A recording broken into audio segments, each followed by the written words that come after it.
Bonjour et bienvenue si vous nous rejoignez à l'instant en direct sur KTO pour le Café du Curé. Je suis heureux de vous retrouver. Nous poursuivons nos échanges quotidiens dans la joie de ce temps pascal qui débute. Nous nous retrouvons chaque jour. Vous pouvez nous appeler et partager vos questions, les problèmes auxquels vous êtes confrontés à un prêtre, un curé de paroisse qui se rend disponible sur le plateau pendant une vingtaine de minutes.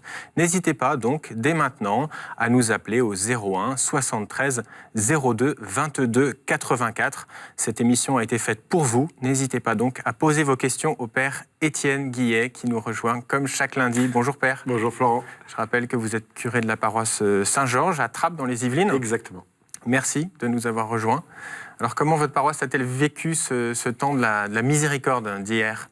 Alors, on l'a vécu, puis à Trappes, on a choisi de la vivre et de l'étendre, puisqu'il y a eu auparavant la neuvaine, et on vit cette semaine, chacun à distance, une semaine de miséricorde, avec tous les jours un évangile de la miséricorde à lire en famille, chacun dans son confinement, et puis un petit défi, vivre la miséricorde en famille, ce qui n'est pas toujours une évidence, prier pour les pécheurs, pour soi-même, prier également pour que la réconciliation, l'amour de Dieu rejoigne chacun. Voilà, donc on a une semaine sur le thème dans notre paroisse. On espère que les uns les autres vont bien vivre ce temps-là.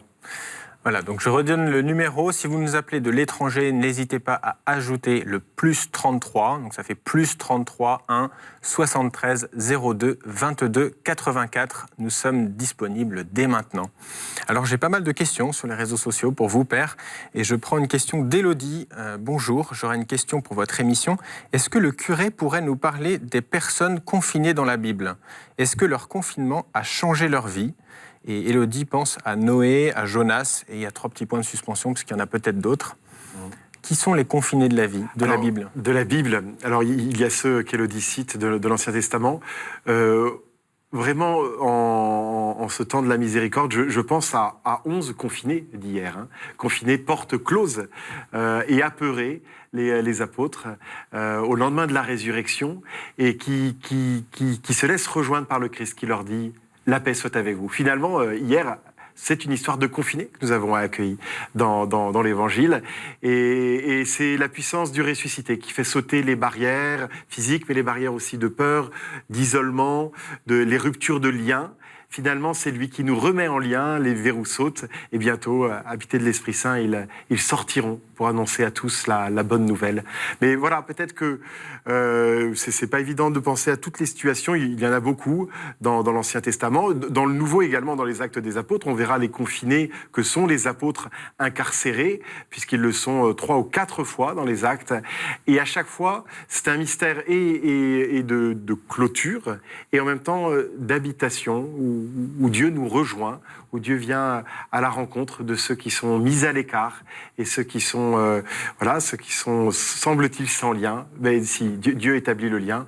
Au passage, comment ne pas penser en ce moment à tous les détenus qui vivent ce confinement, qu'ils vivent habituellement, mais qui le vivent de façon encore plus dure, puisqu'il n'y a pas ces quelques relations qu'il y a avec les familles.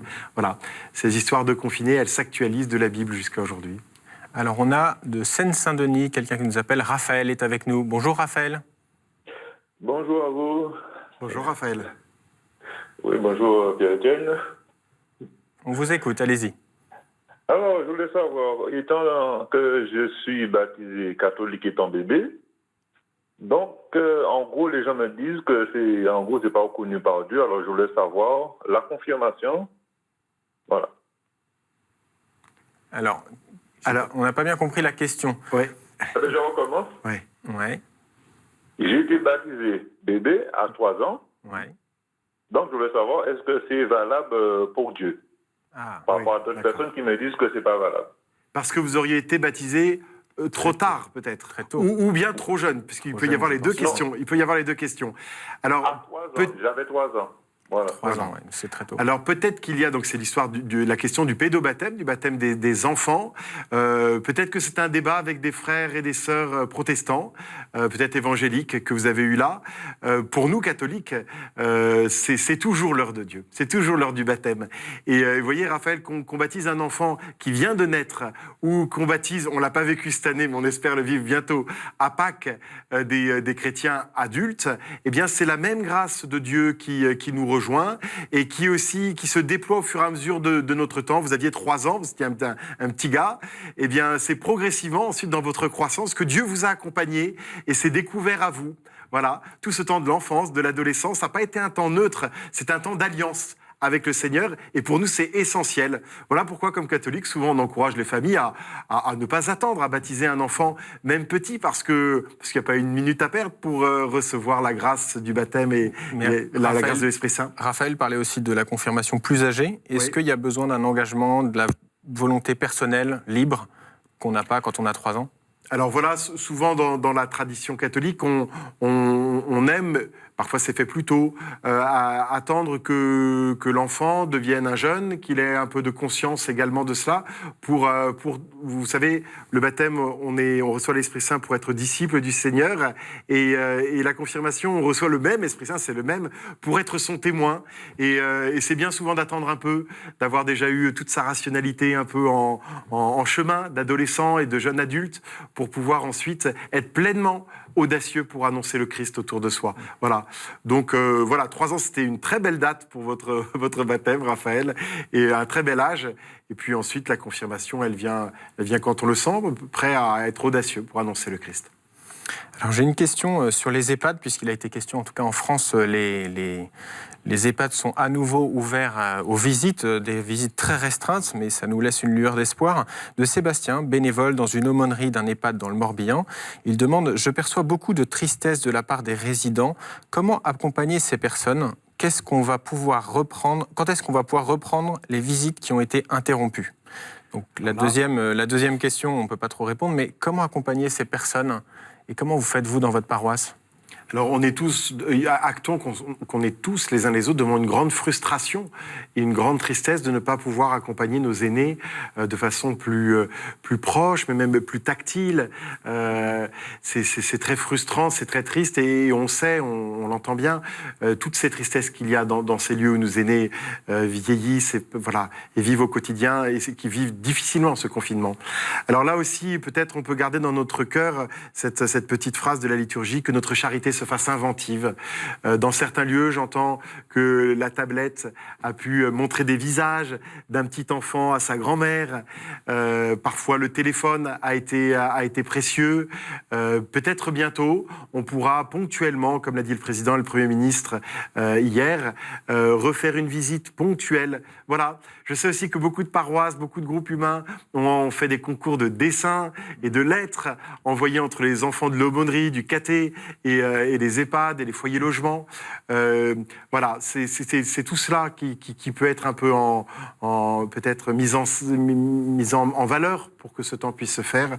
Moi, j'envoie vraiment aussi une grande salutation amicale à tous ceux qui travaillent en EHPAD et qui, tout à fait conscients que les plus proches ne peuvent pas entrer, parfois se disent « Allez, je vais prendre... » Une femme de la paroisse m'a dit ça. « Je fais une dernière tournée des chambres pour prendre le temps et saluer chacun sans faire de soins, sans apporter un plateau repas, juste par amitié. » Voilà. Donc vraiment, grande amitié à tous les soignants qui, dans un supplément d'âme, au-delà du boulot, s'engagent vraiment pour que ces lieux restent des lieux d'humanité et de fraternité.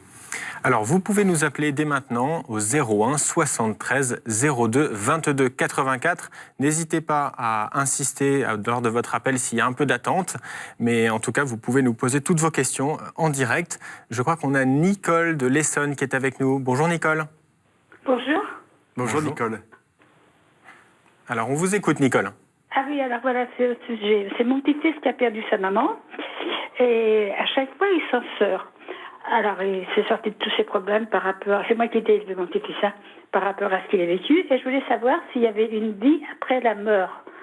Pour que sa maman... Je pense que sa maman l'a toujours protégé. D'accord. Alors, effectivement, un petit enfant qui a perdu sa maman, est-ce que sa maman peut le protéger ? Ouais.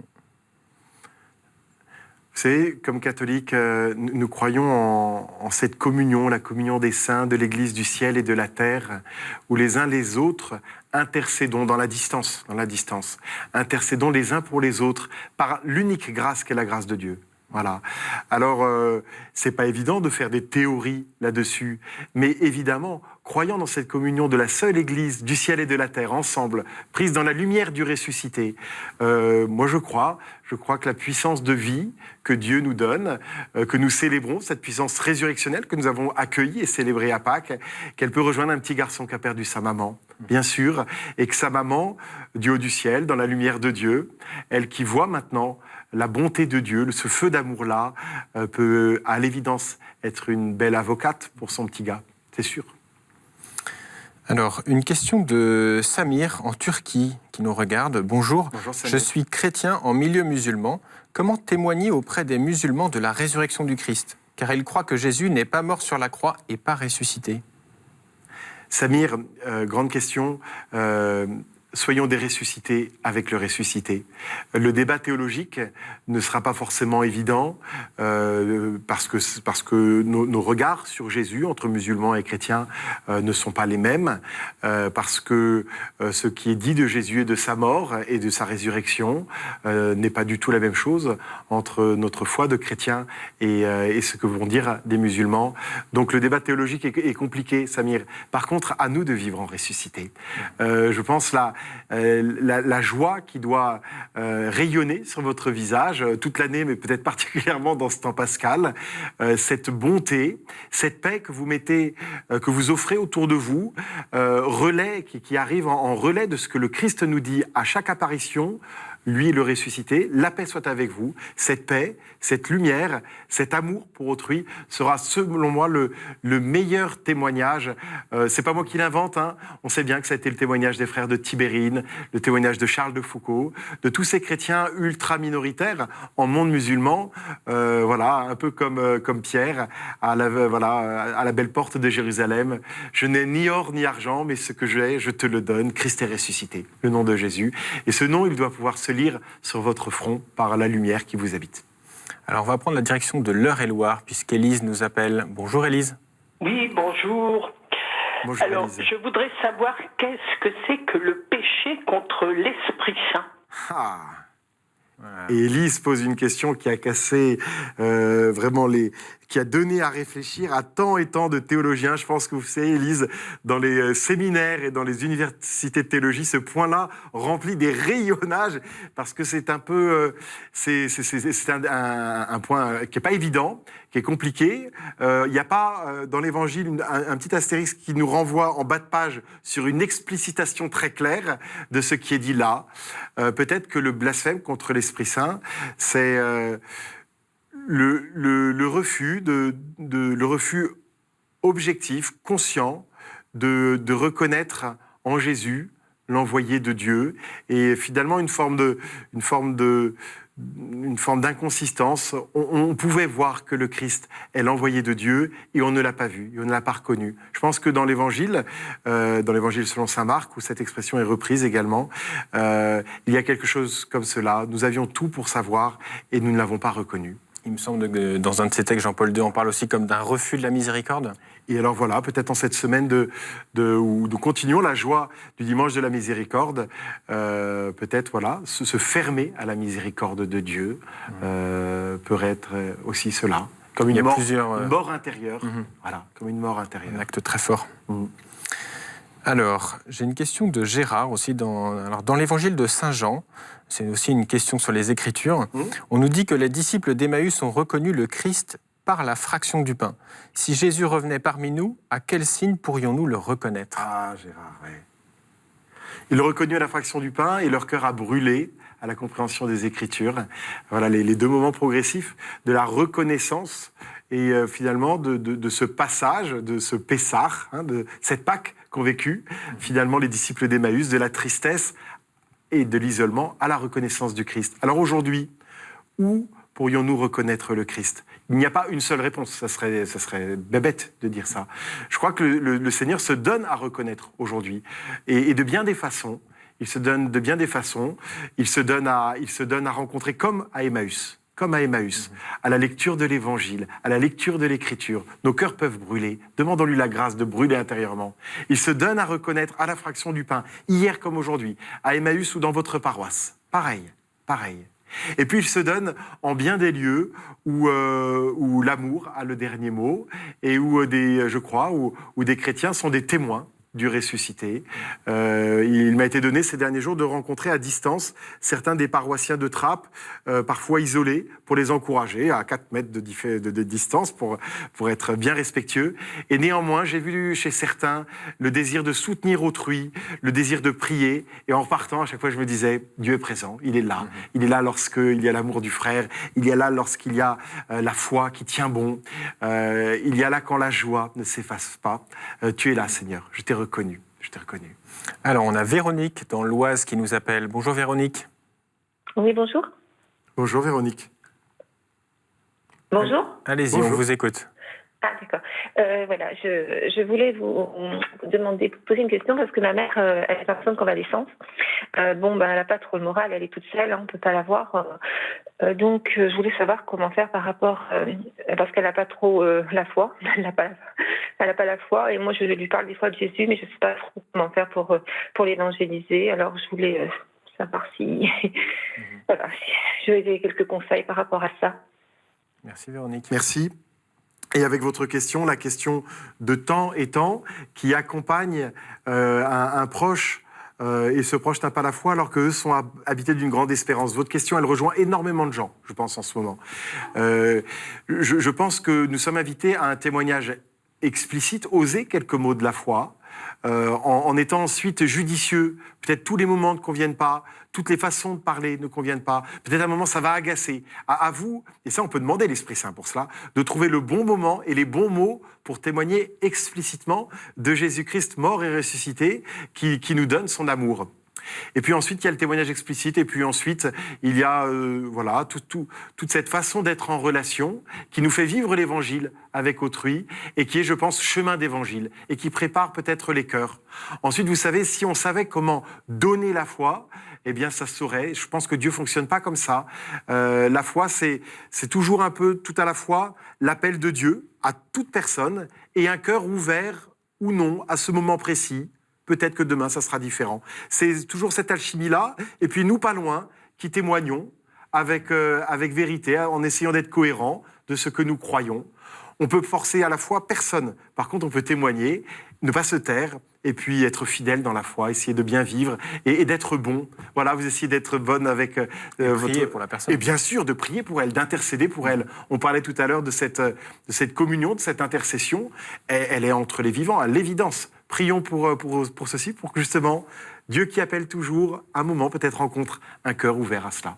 Alors n'hésitez pas à nous appeler, c'est pour les quelques minutes qui restent de cette émission, au 01 73 02 22 84.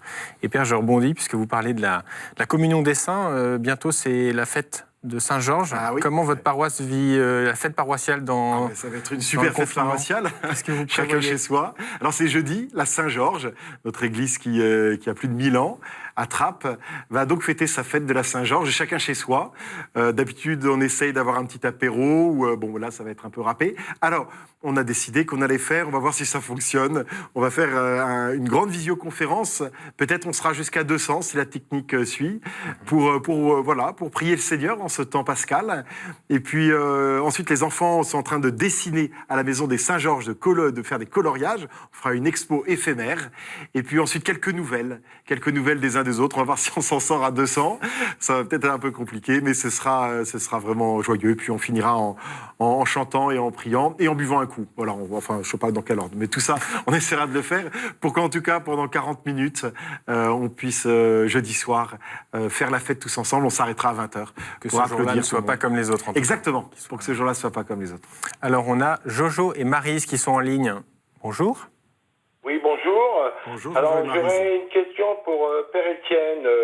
Alors, Père Étienne, qu'est-ce que vous pourrez apporter pour apporter de l'aide aux personnes qui en ont besoin et qui peuvent se déplacer? Par exemple, notre voisine Yvette qui habite au rez-de-chaussée. Alors là, c'est une situation bien concrète que vous nous exposez depuis chez vous. Mais le fait que vous parliez de cette voisine, de cette Yvette, eh bien, ça veut dire que déjà vous êtes soucieux d'elle. Voilà ce que vous pouvez faire. Je ne sais pas exactement quel âge vous avez, donc peut-être qu'il est encore temps de rester bien à l'abri pour se protéger. Peut-être qu'on peut faire les courses pour autrui. Peut-être qu'on peut passer des coups de fil. Peut-être qu'on peut se préparer également. C'est pas encore le moment au déconfinement où tout le monde ne sera pas déconfiné ensemble. Et il faudra encore qu'on soit imaginatif dans notre charité fraternelle. Voilà, merci en tout cas, parce que le fait que vous posiez la question, Jojo et Maryse, eh bien, ça montre que votre cœur est déjà très ouvert et très disponible et très disposé à aider les uns les autres. Le Seigneur travaille votre cœur, c'est sûr. Une question de Vertuès de Sardes, donc c'est sur les réseaux sociaux. Ouais. Est-ce que j'ai le droit de me revendiquer chrétien et croire en la réincarnation de mon âme, comme c'est la coutume dans la pensée orientale? Car je pense qu'une seule vie terrestre ne suffit pas pour acquérir ce que Dieu veut nous donner. Merci pour votre question. Une question qui dit aussi le fait qu'aujourd'hui, les cultures se croisent, les confessions de foi se croisent. Alors, pour un chrétien, nous ne croyons pas en la réincarnation.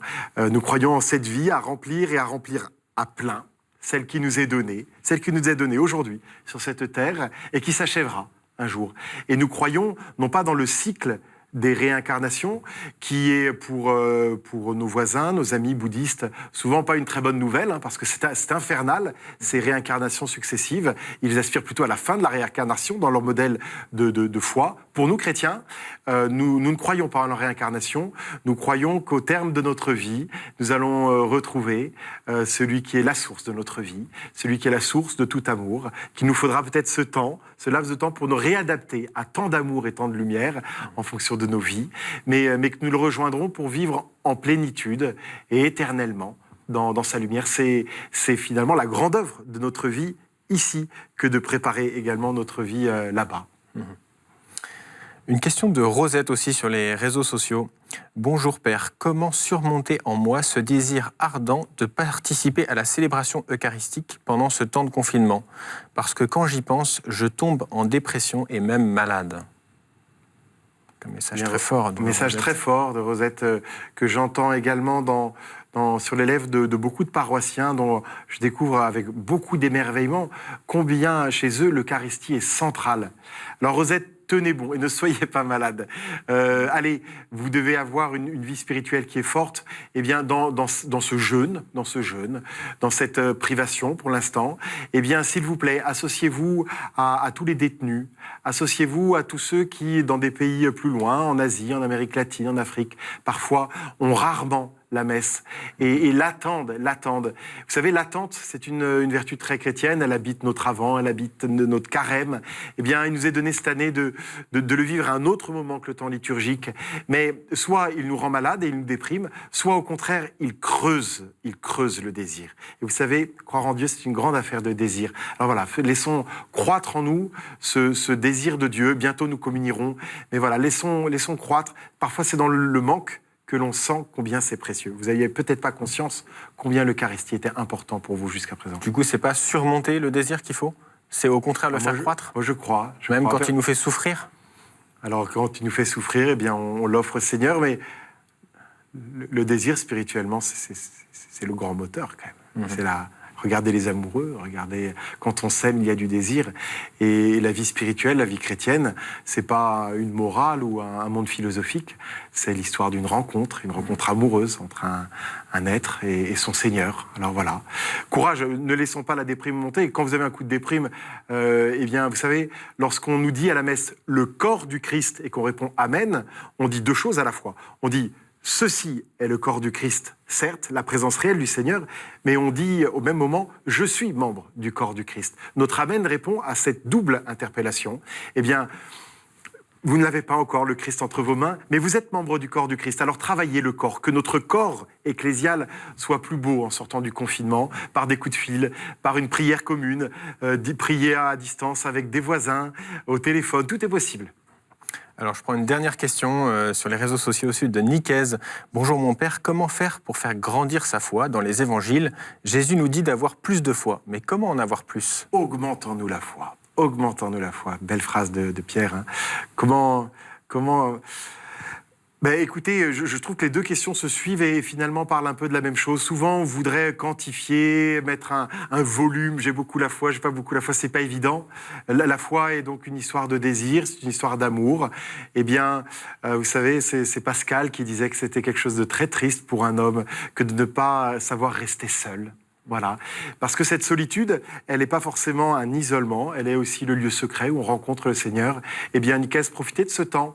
Profitez de ce temps pour parler à Dieu, dans l'intimité de votre cœur. Si tu veux me parler, va dans la pièce secrète de ta maison. Aujourd'hui, on est tous un peu dans la pièce secrète de notre maison. Là est le Seigneur. Voilà, écoutez, c'est la fin de cette émission. Merci beaucoup, Père. Merci à vous tous et vous toutes qui nous avez posé des questions et qui nous faites confiance. Je rappelle le numéro d'écoute mis en place par l'Église catholique en France. C'est un numéro vert anonyme que vous pouvez appeler 7 jours sur 7 de 8h à 22h. Il s'agit du 0-806 700 772. Vous pouvez retrouver cette émission et les autres épisodes du Café du Curé sur le site KTO-TV.com. Et puis on se retrouve demain. En attendant, vous pouvez continuer de poser vos questions par l'adresse mail et les réseaux sociaux. À demain.